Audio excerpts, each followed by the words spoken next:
as much as possible.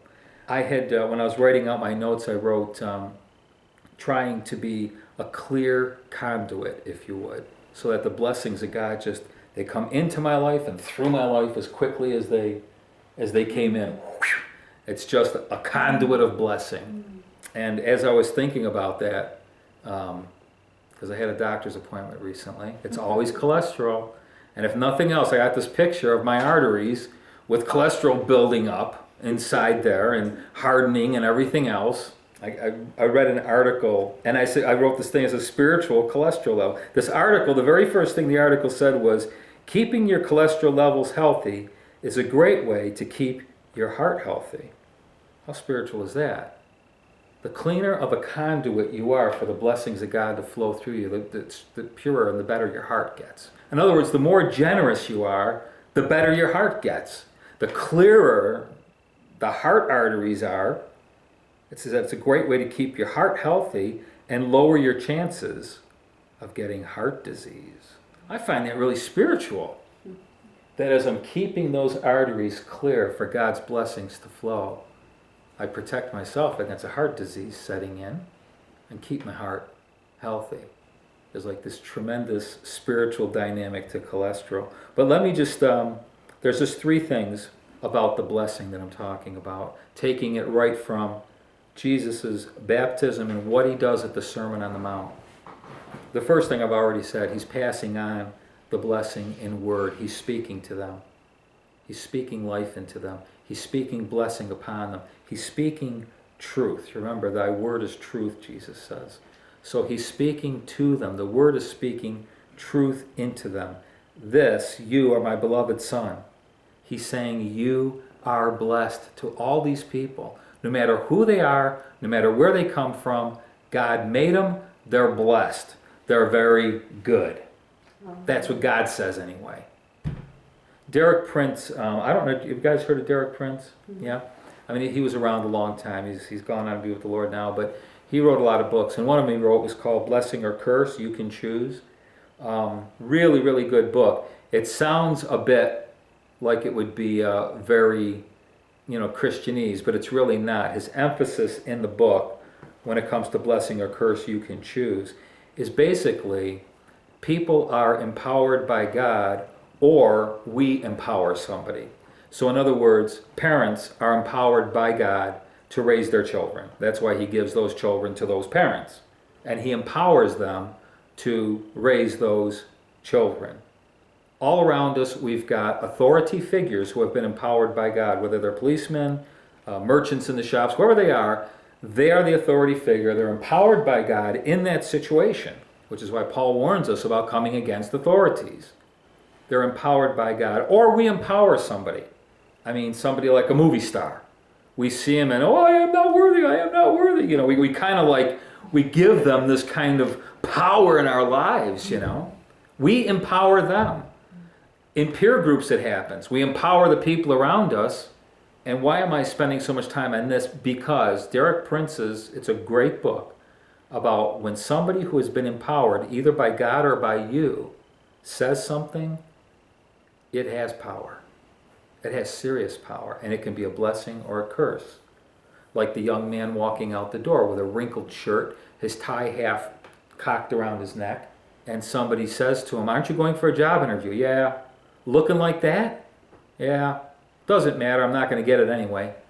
You find that coming out of somebody's mouth, and I'll find you an authority figure someplace, a parent, a teacher, somebody who planted that. You'll never amount to anything. If you act like that, people are just going to laugh at you. You'll never get a good job like that.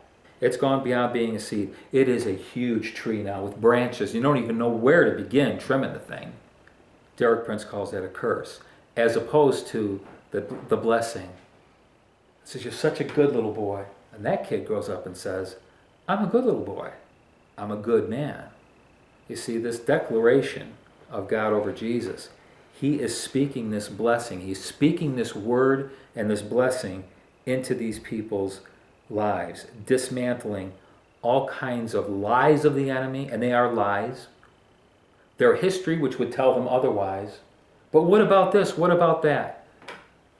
That's that. I'm giving you the Word of God and the truth of God. That's what I'm giving you. I am telling you, you are blessed. You are beloved of your Father. So he begins by blessing them with that word. Paul gets it and says stuff like it's more blessed to give than to receive, connecting generosity with the blessing. That's probably the most important thing I want to say tonight, is that a mature, spiritually developed person knows how to use their mouth, use words to speak, to bring truth and blessing into people's lives. That's what they use this thing for. Not to humiliate, not to shame, none of those things, although they're very tempting. And we could even at times justify it. The mature disciple like Jesus says, no, actually, the blessing of God is upon you. And that's what my mouth is used for. The words are to declare blessing, and just keep declaring blessing. You see, yes, I am blessed, and that's important. But to be a blessing is just as important, if not more important. And that's what we're talking about. Jesus received the blessing, and he was a blessing. The second thing he does, though, after he's done with the Beatitudes, do you still have Matthew 5 there? Mm-hmm. Would you read verses 13, 14, and 15? You are the salt of the earth, but if the salt has become tasteless, how can it be made salty again? It is no longer good for anything except to be thrown out and trampled underfoot by men. You are the light of the world. A city set on a hill cannot be hidden, nor does anyone light a lamp and put it under a basket, but on a lampstand, and it gives light to all who are in the house. So, Jesus goes from making a declaration that they're blessed. He's really talking about their condition. They're blessed. You're blessed. But he goes deeper than that. He goes right to the core of the people. In other words, anybody that we would speak blessing into their lives, that's excellent. But Jesus is saying there's more to this. Jesus goes right to their core. And again, these verses people have preached on forever. We could spend the next 2 hours talking about, the symbolism of salt and light and all that. But what Jesus is doing is going to the core of the people when he says you are salt and light. He's going to their core. The condition of being blessed, but then going to the core. And the question would be, why is discovering your core so important? I'm not trying to get overly philosophical or anything, but what's at the center of a piece of fruit, like an apple? The core, which has seeds. What good are seeds? That's how you reproduce, aren't they? The seeds. What you were saying is at the core of your being, it's what animates life. And where does that go? Into other people. Yes, that's what I meant. They're like seeds. In other words, if someone doesn't know their core, they will never reproduce. So when he starts speaking into their core and says, let me tell you a couple things about your core. You are salt. Now I know that we'd like to go to church on Sunday and apply that strictly to Christians, but there were probably 3,000 to 5,000 people there, and they were from all over the place, and they were all kinds of people, men, women, children, white, black, orange, green, whatever they were. There was a ton of them. And he's looking out at all of them. If they're human, they're the salt of the earth. Now he knows what he's talking about because he created this whole thing. And you guys are the salt of the earth. Now again, there's tons of symbolism and meaning, about the salt, and you've all heard different messages about it. But a couple weeks ago, I had asked on a Sunday morning, because my brother was here, and I know he likes steak like I do. And I asked him if he likes salt on his steak. I said, so you like salt? Yeah, you like it. I said, so if I gave you a steak with an inch of salt on it, that would please you? He said, oh, no. I said, why not? He says, because then all I would taste the salt. I wouldn't taste the steak at all. I said, oh, so you want to taste the steak, not the salt? And he said, yeah, the salt is seasoning, isn't it? You don't order a steak in a restaurant to eat salt. You order a steak to eat the steak, and the salt just seasons it. I said, yes, that's exactly right. What the salt does is it brings out the best flavors of whatever it's on. It accentuates what you're eating. If we are the salt of the earth, if we aren't going around telling people they're blessed, if we're not going around bringing the best out of them, how many people have we met that nobody else wants to be around? And it's like, oh, are you kidding me? And then you get this weirdo, whether he's a Christian or not, doesn't matter. You get this weirdo who goes up against them and says, I know what you're going through. And I know that down deep in that core, there's a salty lady. Well, maybe they don't say it quite that way, but and salt tenderized. Oh, interesting.